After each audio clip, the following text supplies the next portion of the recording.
Un Gaulois, un Romain et un Grec se retrouvent au sommet d'une falaise. Toute leur fortune personnelle est entassée au pied de la falaise. Ils se lancent un défi, le premier qui arrive à sauter jusqu'en bas sans mourir emporte le magot. Le Romain s'avance, lance un regard vers le ciel et lance un cri triomphant. Par Jupiter! Il s'élance et il s'écrase 50 mètres plus bas. Le Grec s'élance, met la main sur sa poitrine, ferme les yeux, il crie Par Zeus! Et il s'écrase lui aussi comme une crêpe. Alors le Gaulois crie Par l'escalier! Il descend et il se casse avec la thune.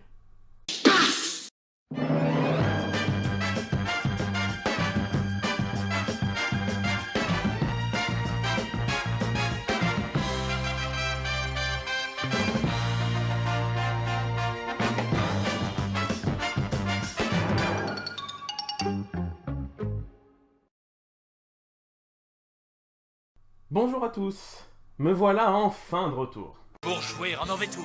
Non, pour vous parler nanar, comme d'habitude. L'autre jour, je me suis revu un nanar antique. Ça m'a pas vraiment filé la gaule. Donc je vous propose une chronique sur le film Les Gauloises blondes de Jean Jabli. Une chronique qui va faire un tabac, j'espère.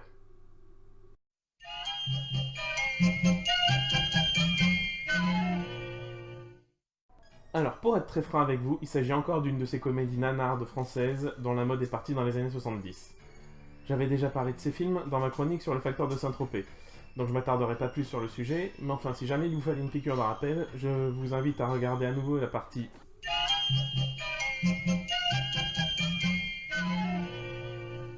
de cette chronique. Du coup, j'ai choisi de contextualiser ce film sous un angle peut-être un petit peu capillotracté, mais quand même intéressant.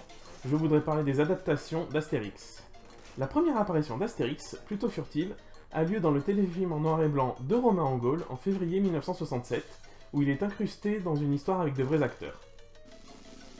Les adaptations ciné se poursuivront en animation avec Astérix le Gaulois en décembre 1967, suivi d'Astérix et Cléopâtre en 1968, les 12 travaux d'Astérix en 1976, Astérix et la surprise de César en 1985, Astérix chez les Bretons en 1986, Astérix et le coup du menhir en 1989, Astérix et les Indiens en 1995, Astérix et les Vikings en 2006, suivi en 3D d'Astérix et le domaine des dieux en 2014, et enfin dernièrement d'Astérix et le secret de la potion magique en 2018. La première adaptation avec de vrais acteurs pour interpréter une aventure d'Astérix sort tardivement, en 1999, sous le titre Astérix et Obélix contre César. Suivront Astérix et Obélix Mission Cléopâtre en 2002, Astérix aux Jeux Olympiques en 2008, Astérix et Obélix au service secret de Sa Majesté en 2012, et une nouvelle adaptation est à venir, Astérix et Obélix l'Empire de Milieu, à venir en 2020 ou plutôt en 2021, coronavirus oblige. Il faut savoir que le personnage d'Astérix est apparu en BD à la fin des années 50. Alors pourquoi avoir attendu autant de temps pour nous proposer une aventure d'Astérix en chair et en os ? La raison la plus évidente, c'est que les adaptations en film d'animation, considérées comme des réussites pour la plupart, ont squatté le grand écran pendant presque 4 décennies, sans parler des rediffusions télévisées. La raison la moins évidente, c'est qu'il y a quelques projets de films live qui n'ont jamais abouti. Parmi les projets les plus aboutis, on peut citer en premier lieu un projet de Claude Lelouch à la fin des années 60, dans lequel il voulait faire tourner des acteurs inconnus uniquement pour leur ressemblance avec les personnages. Un autre projet propose à un certain acteur... Pour une fois, c'est pas moi. Si, c'est bien lui. Bref, on lui propose d'incarner le personnage d'Astérix, et le rôle d'Obélix aurait échu à Lino Ventura. La légende veut qu'il aurait refusé le rôle parce qu'il fallait porter une fausse moustache et qu'il avait peur qu'on ne le reconnaisse pas. Moi j'y crois moyen parce que ça l'a jamais vraiment gêné de porter une fausse moustache, et on le reconnaît tout aussi bien dans des films comme Hibernatus, Rabbi Jacob, Lélo la cuisse, etc. Pour le coup, ce que je vais dire n'a rien de factuel, mais je pense que dans le paysage ciné français de cette époque, il doit y avoir une certaine frustration de ne pas pouvoir exploiter ce monument du chauvinisme à la française. Du coup, chez Fils Film et Travelling Productions, ils ont dû se dire « Bon, on est un petit peu fauché, on n'a pas trop les moyens d'avoir les droits d'Astérix, mais enfin, si on faisait notre petite gauloiserie dans notre coin, en mode Astérix chez nudiste ?» Et ça a donné Les Gauloises blondes, sorti en 1988.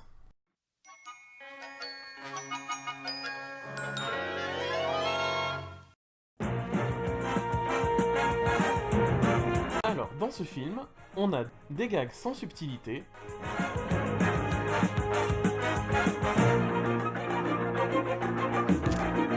voire même douteux. Qu'est-ce que tu fiches dans ce noir? Ou carrément incompréhensible. Ainsi que des anachronismes trop maladroits pour être de la trempe d'Astérix. Oh!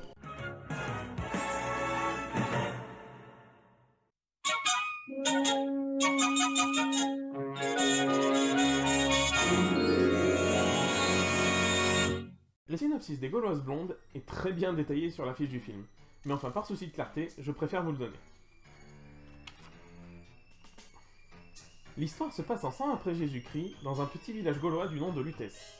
En période de campagne électorale où le chef sortant Biturix s'apprête à affronter l'inventeur farfelu Cuchulain, une troupe de Romains, commandée par le centurion Cunilingus, s'apprête à attaquer le village gaulois. À partir de là, la tactique gauloise est très simple, ils vont envoyer des filles à poil dans le camp romain pour les détourner de leur objectif, semant par la même occasion une bonne zizanie dans ce camp, ainsi que dans le village.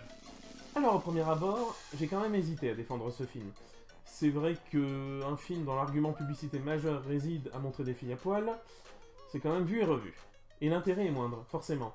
Mais quelques éléments ont réussi à me faire apprécier ce film, et ça mérite à mes yeux de le sauver et de vous en parler. Dans les points négatifs, j'ai évoqué quelques gags vraiment limites, mais d'autres sont amusants et vraiment bien trouvés, comme celui-ci. Celui-là. Il y a dans le ciel des signes qui ne trompent pas. Ou encore ce gag, avec le casque du chef, qui a les cornes qui poussent à mesure que sa femme le trompe, illustrant du coup une expression bien française. On a aussi quelques anachronismes bien fichus et efficaces.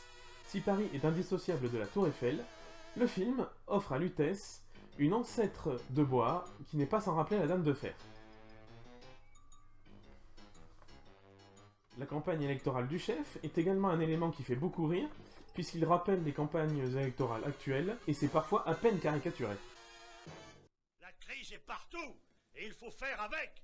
C'est pourquoi je vous demande de me faire à nouveau confiance, afin que nous puissions, tous ensemble, continuer ma politique de rigueur dans le changement et de stabilité dans la transformation.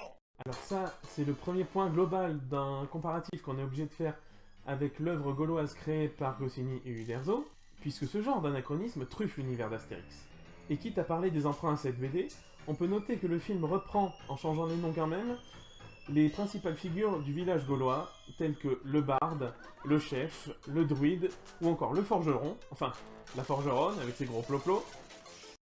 Quoi, qu'est-ce qu'ils ont, mes seins? Je les trouve très bien, moi, je suis pas la seule d'ailleurs.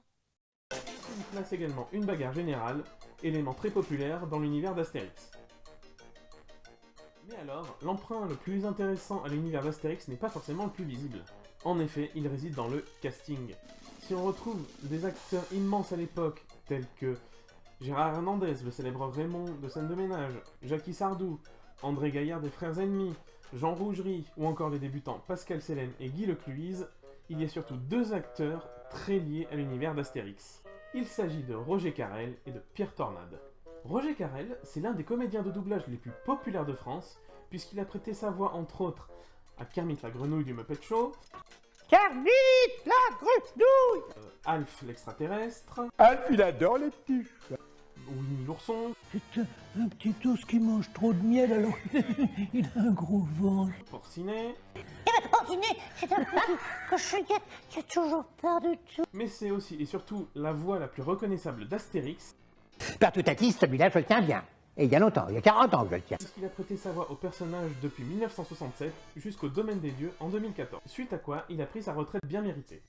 Dans Les Gauloises blondes, c'est lui qui interprète Cuchulain, l'inventeur farfelu du village. Pierre Tornade, qui joue Biturix, le chef du village, est lui aussi très lié à l'univers animé d'Astérix.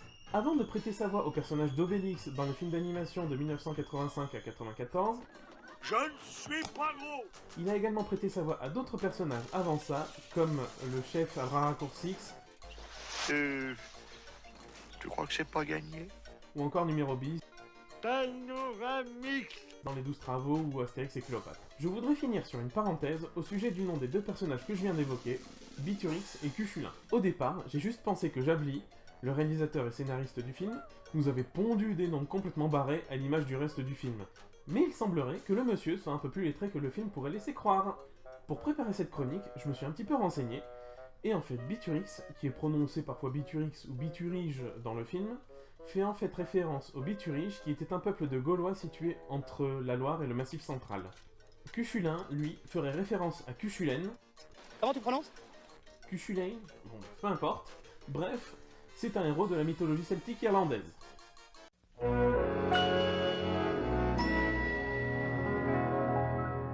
Hormis avec la saga Astérix, dont un nouveau film est en préparation par Guillaume Canet, et de rares films comme 2 h moins le quart avant Jésus-Christ avec Coluche, la parodie de Péplum n'est pas un filon très exploité en France. On trouve quelques occurrences à la télévision, qui ont connu plus ou moins de succès, comme la série Kaamelott ou encore Péplum avec Jonathan Lambert. Les Gauloises blondes, qui n'a connu qu'une sortie très confidentielle, est le dernier film de Jean Jably, qui nous a quittés en 2013 à l'âge vénérable de 91 ans. Ce film est assez rare, donc j'ai trouvé absolument aucune archive qui aurait pu m'aider à étayer ma chronique, qui du coup est basée essentiellement sur le ressenti, mais j'espère quand même que ça vous a plu. Dans la prochaine chronique, on s'intéressera à Bloody Mallory, un film bien barré qui marque une des rares incursions du cinéma français dans le fantastique. Et je vous laisse avec une petite nouveauté, un extrait culte de nos Gauloises blondes, où on voit Gérard Hernandez dans une scène de fumette où on se demande vraiment s'il n'y a que du fictif.